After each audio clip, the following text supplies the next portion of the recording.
Style, Dr. Ubaga, Mr. Ryan, Mr. Chifamba, Mr. Zhang,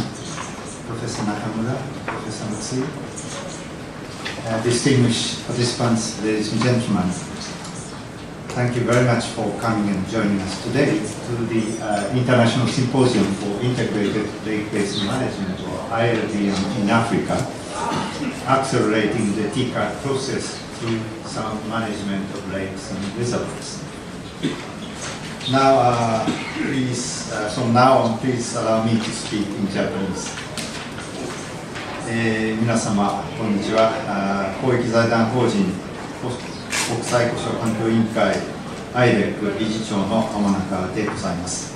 アフリカにおける総合的故障流域管理国際シンポジウムの開催にあたりまして一言ご挨拶申し上げます。地球上に存在する水資源のうち人間が使える淡水はわずか 2% にしか過ぎません。そのわずかな淡水資源の9割が故障とその流域に存在しています。私たちはこれを飲料水として、また農業、漁業、工業、交通、観光などさまざまな産業の目的のために利用しています。また湖の美しい風景は地域の文化を育み、信仰の対象となるなど、私たち人間に精神的な恩恵ももたらしています。一方で故障は私たち人間の無責任な活動や地球温暖化などによって影響を受けやすく、残念ながら世界の多くの故障の環境が悪化しています。それにもかかわらず故障は世界の水管理の主要なテーマになっているとは言えません。世界の水資源問題を考える今こそ故障の持つ重要な役割が再認識されるべきであると思います。このような問題意識のもと、私たち国際故障環境委員会は世界の故障の適正な管理を支援するために、持続可能な故障流域管理を実現するコンセプトとして、統合的故障流域管理の普及に努めております。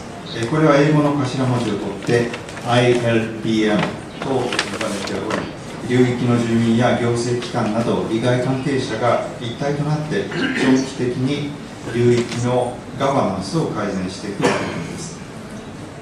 とです。本日から第5回アフリカ開発会議が開催されております。現在、日本の国際協力で最も注目を浴びる地域の一つであるアフリカにおいては、国際故障環境委員会は環境省の委託により自律的な ILBM プラットフォーム作りの調査研究活動を2009年、2011年にかけて実施しました。その対象となった故障は3つありまして、ケニアのビクトリア湖ウィナムアおよびナクール湖、そしてジンバブエのチベル湖です。本日のシンポジウムはこれら3つの故障で実際に活動されている実務家、そして国連環境計画の専門家をお招きし、